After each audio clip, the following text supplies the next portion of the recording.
Hello, everybody.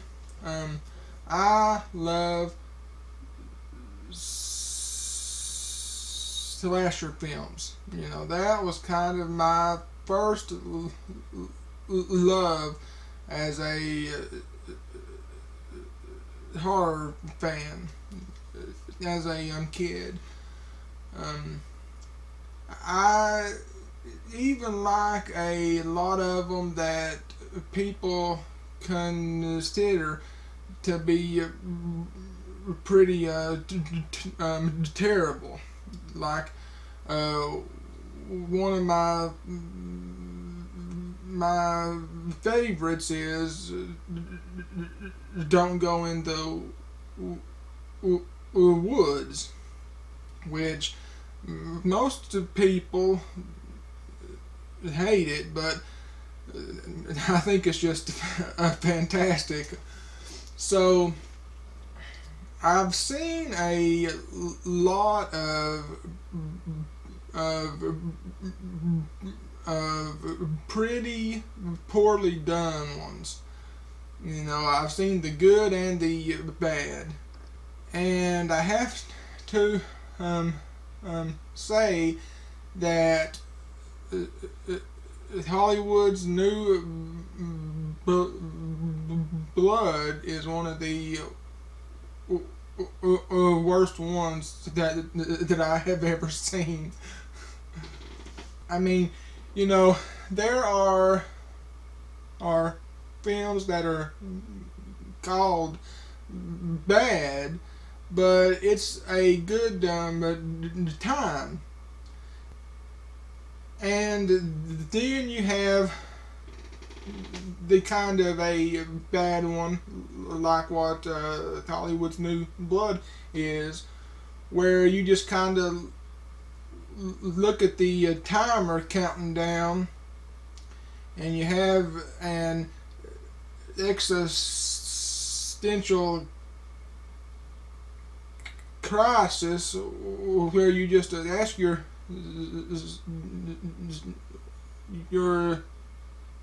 self, what am I doing with my life? What horrible path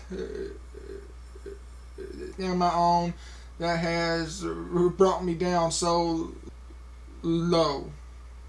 Now, I knew going into it that it was going to be bad. I didn't go into it like a babe in the wilderness. It was put out by a company called Ray Dawn Video. That is RAEDON. They were a distribution label active during the late 1980s and the early 90s, and they were notorious for putting out some of the most horrible bottom of the barrel garbage ever put on videotape. But most of them are horrible in a good way. I buy every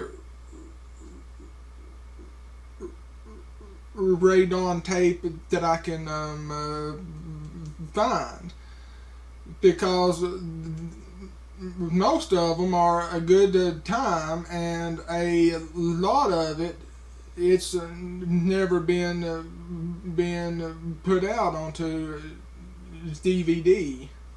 But Hollywood's new blood is terrible even for a rated Dawn. The storyline concerns a group of struggling young actors who get together at an isolated cabin for kind of an acting seminar. It's basically an extended acting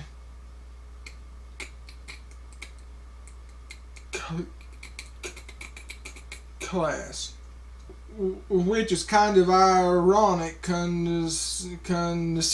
the level of acting in the whole movie.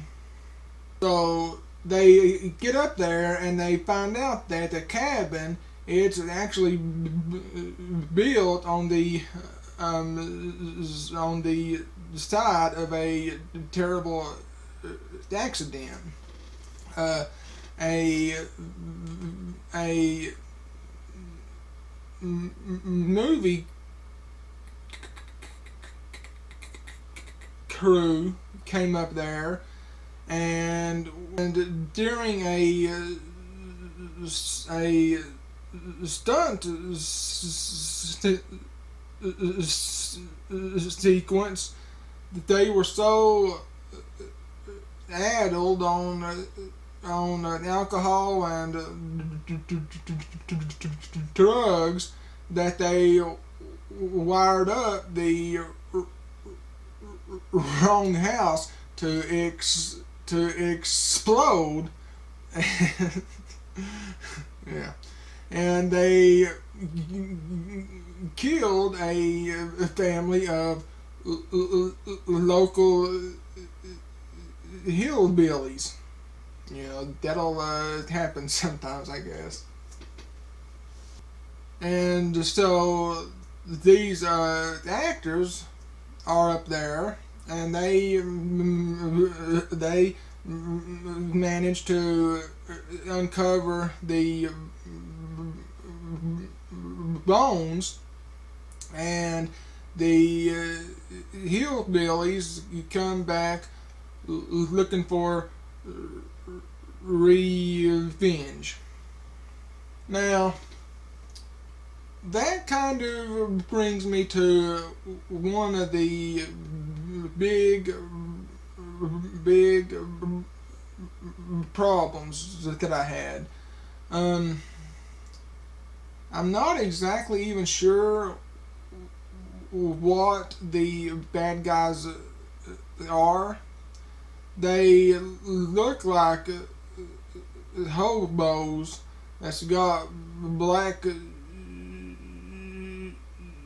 shoe polish on their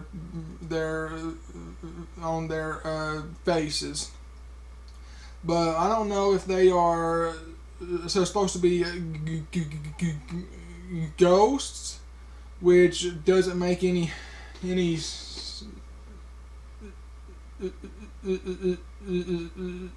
sense, because one of them is killed by being stabbed, and they kind of walk like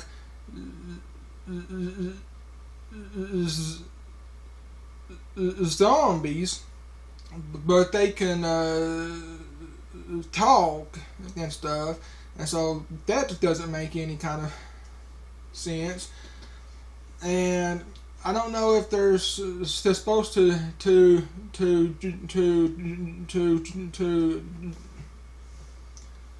and I don't know if they're supposed to have just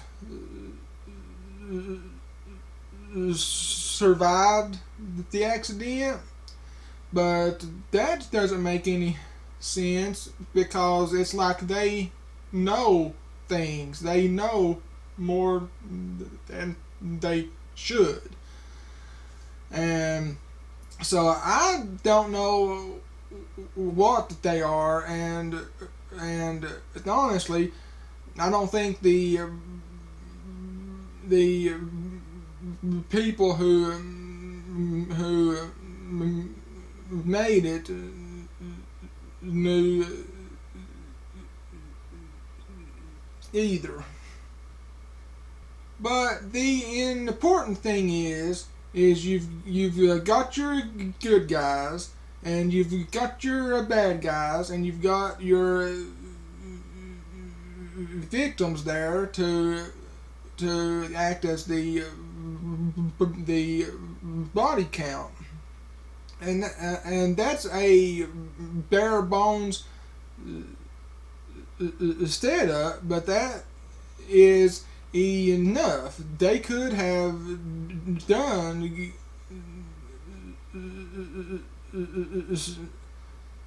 they could have done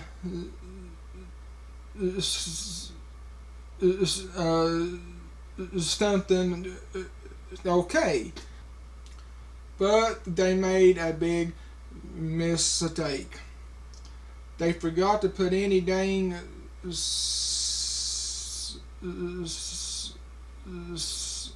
slashing into their slasher film, and that is the one thing that is just unforgivable. I mean, people die in it, but it's all either done off the camera, or if it is on the camera, it's done in the most lackluster way possible. And there are parts of it that are almost done enough to be funny. Like anytime they go outside, the soundtrack is cram packed full with jungle sounds, all that all that kind of stuff. But the film is set in California, and so I don't know why there's like jungle birds carrying on and stuff. And there's a part where a guy finds what is obviously a human skull, and he brings it back because he thinks it belongs to an animal. And one of the other guys is like, "This is no animal. This was human." And he's all, oh. It's so dumb that it could have been fun, but there's just not enough of that to hold your interest. And it's always a good time looking at the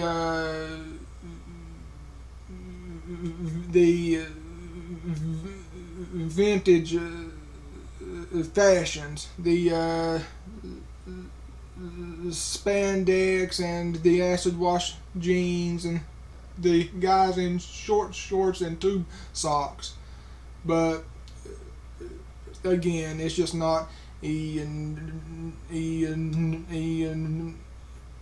enough. I do have to say that it does feature one of the strangest deaths of the final bad guy that I've ever seen. It just kind of totally comes out of left field, and you're just like, what is going on? And I think that is the one scene that'll stay in my mind long after I've forgotten everything else about it. And then comes final in the final insult. Um, the whole film is 76 minutes long, which is which is which is fairly short, but that's okay. But with 10 minutes of the running time left, and I was keeping an eye on the timer because I was just hoping that it would just end soon. But with the 10 minutes left, the actual film stops, and we get a 10-minute long music video. It's scenes from the film, and it's just like random scenes of just people having a dialogue, or just their feet as they walk, or just B-rolls, B-roll of the woods and rocks and things. It's not even the good scenes as far as this movie even having any good scenes. But it's that while a horrible song plays over top of it, and it's got like a voice just saying Hollywood's new blood. Hollywood's new blood stays alive. Hollywood's new blood, just over and over again. It's almost so bad that it's worth sitting through everything else, but it's not. So that's about it. I hope you guys had a good time watching this. Because I didn't have a good time watching Hollywood's new